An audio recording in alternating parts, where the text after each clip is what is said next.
আসসালামু আলাইকুম প্রিয় দর্শক, আমার সামনে দেখেন একটি ইন্ডাকশন চুলা রিপেয়ারের জন্য আসছে আমার কাছে। তো ইন্ডাকশন চুলা সম্পর্কে আজকে খুবই গুরুত্বপূর্ণ কিছু তথ্য দিব আপনাদের, যারা বিশেষ করে ইন্ডাকশনের প্রতি দুর্বল এবং ইন্ডাকশন চুলার বিভিন্ন যে ইরর কোডগুলো দেখায়, এই ইরর কোডের কাজ কী এবং এটা কীভাবে রিপেয়ার করবেন এই সম্পর্কে আজকে গুরুত্বপূর্ণ আমি আপনাদের সাথে কিছু শেয়ার করব। তো ভিডিওটা শেষ পর্যন্ত দেখলে আশা করি অনেক কিছু শিখতে পারবেন। এই ইন্ডাকশনে আজকে আমি নতুন মাদারবোর্ড ইনস্টল করব। দেখেন, তো টাচ চুলার যে মাদারবোর্ড, ইউনিভার্সাল মাদারবোর্ড, এগুলা যে কোম্পানিগুলো দিয়েছে, এর ভিতরে গুরুত্বপূর্ণ কিছু টিপস দিয়ে দিয়েছে এবং তথ্য দিয়ে দিয়েছে, যেগুলো আমি আজকে আপনাদের কাছে শেয়ার করব। তো অবশ্যই ভিডিওটা শেষ পর্যন্ত দেখবেন। বিশেষ করে ইরর কোড সম্পর্কে, E0 থেকে E7 পর্যন্ত যত ধরনের কোড আছে, যেমন E0, E1, E2, E3, এই কোডগুলো যদি আপনাদের কাছে আসে রিপেয়ারের জন্য, তাহলে কোথা থেকে শুরু করবেন এবং কোন কোডের কোনভাবে কীভাবে রিপেয়ার করতে হয়, কোন প্রবলেমটা কোথা থেকে আপনারা সলভ করতে পারবেন, এই সমস্ত তথ্য আজকে আমি এই ভিডিওতে দেব। তো চলেন কথা না বাড়িয়ে মূল ভিডিওতে যাই। তো দেখেন, এই হলো ইন্ডাকশন চুলা, যে চুলায় আমি ইউনিভার্সাল মাদারবোর্ড সেট করবা, আর এই হলো ইন্ডাকশন মাদারবোর্ড। তো universal induction cooker repair board, এখানে স্পষ্টভাবে কোম্পানি লিখে দিছে এবং এই হলো ইন্ডাকশন চুলার ছবি দিয়ে দিছে এবং এই সার্কিটের ছবিও দিয়ে দিছে। তো মূল গুরুত্বপূর্ণ টিপস দেখেন, এই প্যাকেটের গায়ে দেওয়া আছে। তো এটা আমি আজকে প্রথম কিনে নিয়ে আসলাম মার্কেট থেকে ইনস্টল করার জন্য। তো এই টিপসগুলো যখন আমার চোখে পড়ে, আমি ভাবলাম আপনাদের জন্য শেয়ার করি, যদি আপনাদের কোনো উপকারে আসে। তো দেখতে পাচ্ছেন এখানে E0 থেকে E7 পর্যন্ত কোড দেওয়া আছে। যদি কোনো ইন্ডাকশন চুলায় E0 আসে বা E0 শো করে, তাহলে এর মূল প্রবলেমটা কোথার থেকে আসে এখানে দেখেন স্পষ্টভাবে কোম্পানি লিখে দিছে। তো নো পট ওয়ার্নিং, তার মানে যদি সেন্সর নষ্ট হয়ে যায় কয়েলের, তাহলে কিন্তু এই ইরর কোড আসবে E0। আমি আপনাদের প্রথম থেকে আবার ভালোভাবে বলে দিচ্ছি, আর এখানে ফুল ডিটেলস দেওয়া আছে কি কি কারণে এই জিনিসগুলো শো করে, এবং আরও এখানে বিস্তারিত লেখা আছে। এগুলো আজকে আলোচনা করব না, আজকে এরর কোড সম্পর্কে আলোচনা করব। তা আমি আগে আপনাদের মাদারবোর্ডটি দেখিয়ে দিই। দেখেন, এ হলো মাদারবোর্ড এবং এর ভিতরেই ডিসপ্লে দেওয়া আছে। তো এটি ফুল ইনটেক প্যাকেট, এই ডিসপ্লে দেখতে পাচ্ছেন। তো এটা ইনটেক প্যাকেট, এটা দিয়ে দেখানো সম্ভব না। আমি আরও একটি মাদারবোর্ড দিয়ে আপনাদের দেখিয়ে দিচ্ছি যে E0 কোড কোথার থেকে আসে, কী কারণে আসে। তো শহরের আরেকটি ইউনিভার্সাল মাদারবোর্ড আমি নিয়ে আসছি। দেখেন, এটা আমি প্যাকেট বের করে দেখাবো। তো এটি সম্পূর্ণ টাচ না, এটি হলো ম্যানুয়াল টাচ, এর প্যানেল বোর্ডটি সম্পূর্ণ আলাদা। এবং এখানেও দেখেন বোর্ডের ডায়াগ্রাম দেওয়া আছে এবং এখানেও কিছু টিপস দেওয়া আছে। তবে এই টিপসগুলো ততটা কোনো কার্যকারী না। আজকে যে টিপসগুলো আমি পেয়েছি সেগুলো বিষয়ে আমি কথা বলবো, যেগুলো কমন প্রবলেম আছে E0, E3, E1, E4, E7। তো দেখেন, এটা খুবই সহজ ইনস্টল করা। এই প্যানেল বোর্ডের কানেকশানটা এখানে দিয়ে দিবেন, বেশ কাজ শেষ। এবং এখানে কয়েল চলে যাবে, এখানে এসি ইন হবে, এসি কর, এবং এখানে প্যানেল লাইন, এখানে সেন্সরের লাইন, খুবই ইজি। তবে এই মাদারবোর্ডের ইনস্টল আমি অন্য একদিন দেখাবো আপনাদের। আজকে দেখাবো টাচ চুলার মাদারবোর্ডের ইনস্টল কীভাবে করবেন। যারা আমার চ্যানেলটি এখনও সাবস্ক্রাইব করেননি, প্লিজ দয়া করে সাবস্ক্রাইব করবেন, আর যারা আগে থেকে সাবস্ক্রাইব করে রেখেছেন তাদেরকে অসংখ্য ধন্যবাদ। তো আমি আপনাদের মূল টিপসগুলো দেখিয়ে দিই। তো দেখেন, 1 নম্বরে লেখা আছে নো পট ওয়ার্নিং E0। এই সেন্সর যদি নষ্ট থাকে তাহলে E0 কোড আসবে, মানে এর উপরে যে থালা বাসন বাটি দিবেন সেন্স করতে না পারলে E0 কোডটি দেখাবে। তো আপনারা অবশ্যই এই সেন্সরটি খেয়াল করবেন যদি E0 প্রবলেম আসে আপনাদের কাছে। দ্বিতীয় নম্বরে আছে হাই ভোল্টেজ আর লো ভোল্টেজ। তো E1 প্রবলেমটা আসে লো ভোল্টেজ থেকে।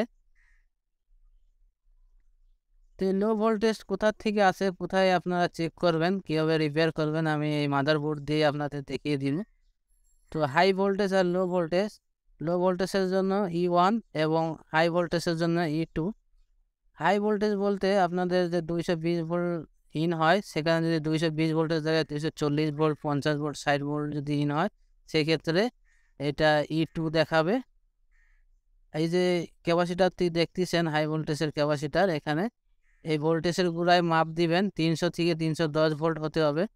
এর কম হলে লো ভোল্টেজ E1 প্রবলেম দেখাবে, আর ভোল্টেজ যদি বেশি হয় তাহলে E2 আসবে, এরর কোড। শুধু এই মাদারবোর্ডের ক্ষেত্রে এটা। এই ধরনের যত মাদারবোর্ড আছে, যত ইন্ডাকশন চুলা আছে, এইসব চুলায় E2, E1 হাই ভোল্টেজ এবং লো ভোল্টেজের জন্য আসে। এরপরে E4, E4-এর যে প্রবলেমটা, E4 কোড কেন দেখায় আমি এটা আপনাদের দেখিয়ে দিচ্ছি। এখানে দেখেন একটি IGBT লাগানো আছে এবং থার্মোস্টার সেন্সর লাগানো আছে এখানে। তো এই কানেকশানটা দেখেন রেজিস্ট্যান্সের মাধ্যমে এই আইসির ভিতরে আসছে। তো এই জায়গায় যদি কোনো ফল্ট হয়, এই রেজিস্ট্যান্স নষ্ট হয় বা IGBT কাজ না করে বা IGBT থেকে কোনো সিগন্যাল যদি আইসিতে না যায়, তাহলে কিন্তু E4 এরর কোড আসে। আমি একটি প্রাথমিক ধারণা আপনাদের দিয়ে দিচ্ছি যে আপনারা কীভাবে চেক করবেন। দেখেন এই IGBT সাইড দিয়ে এবং এই পাশে যে রেজিস্ট্যান্স দুটো আছে দেখেন 820K, এগুলো নষ্ট হলে কিন্তু E4 এরর কোড আসে। এবং এই আইসিতে যদি কোনো রকম সিগন্যাল মিসিং হয়, তাহলে এই এরর কোড আসবে E4। এরপরে আসেন E5। E5 আছে, এখানে লেখা আছে বটন ওভারহিট টেম্পারেচার। তো এই সেন্সারটি যখন ওভারহিট টেম্পারেচার শো করবে, তখন E5 এরর কোড দেখাবে আপনাদের। তো এরর 5 প্রবলেমটা কোথা থেকে আসে আমি আপনাদের দেখিয়ে দিচ্ছি। এরপরে আসে দেখেন bottom thermostat blocking or not set ওকে। এই পাশে যদি কোনো প্রবলেম হয়, তাহলে কিন্তু E6 আসে। এই সেন্সার নষ্ট হলে E6 দেখাবে। তারপরে এখানে ক্যাপাসিটার আছে দেখেন, ক্যাপাসিটারগুলো নষ্ট হলে, কুলিং ফ্যান ঠিক মতো না চললে, কুলিং ফ্যান নষ্ট হয়ে গেলে, ওভারহিট হইলে, এই সমস্ত কারণে কিন্তু E6 এরর কোড আসে। তো এখানে স্পষ্টভাবে লিখে দিছে button thermistor store blocking or not set ওকে। তো এই যে ট্যান্ডেস্টার 80, 50, 85, 50 এগুলো যদি নষ্ট হয়, তাহলে E6, E7 আসবে। এবং E7 এই ক্যাপাসিটার নষ্ট হলেও আসে, এখানে কোম্পানি উল্লেখ করে দিয়েছে দেখেন E7 পর্যন্ত। System fault. তো এই সিস্টেম ফল্ট কোথার থেকে হয় আমি আপনাদের দেখিয়ে দিচ্ছি। তো আপনারা যারা এই ধরনের কাজ কাম করেন, অনেক টেকনিশিয়ান ভাই আছেন আন্দাজে গুতোগুতি এদিক ওদিক করেন না বুঝে, তাদের জন্য আমি আজকে এই ভিডিওটা বানাচ্ছি। সিস্টেম ফল্ট মানে দেখেন এই যে কন্ট্রোলার বোর্ড যদি নষ্ট থাকে বা সিস্টেম আইসি মানে আপনার টাচ আইসি থেকে কোনো সিগন্যাল যদি মেন আইসিতে না আসে বা এই ক্যাপাসিটার নষ্ট হয়ে যায়, কাজ না করে, সেই ক্ষেত্রে কিন্তু E7 এরর কোড দেখাবে।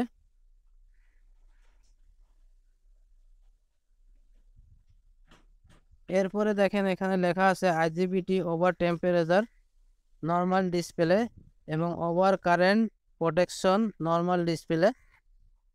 এই দুটো প্রবলেম হলে আপনারা নর্মাল ডিসপ্লেই পাবেন, ডিসপ্লেতে কোনো কিছু শো করবে না, শুধু হিট হবে না। তো আমি এগুলো সরিয়ে রেখে দিচ্ছি। এখন আমি আপনাদের বলবো যে এই যে চুলার যে সার্কিট, এই সার্কিটটি আপনারা কীভাবে ইনস্টল করবেন, এই ইনস্টলের ভিডিও আপনি দেখতে পারবেন আমার সেকেন্ড চ্যানেলে। তো এটা আমি আজকে এই চুলায় ইনস্টল করব না, এই চুলায় ইনস্টল করে আপনাদের দেখাবো ইনশাল্লাহ। তবে এই ভিডিও আপনারা পাবেন আমার সেকেন্ড চ্যানেলে। সেকেন্ড চ্যানেলে কীভাবে দেখতে পারবেন ভিডিওটা আমি আপনাদের বলে দিচ্ছি।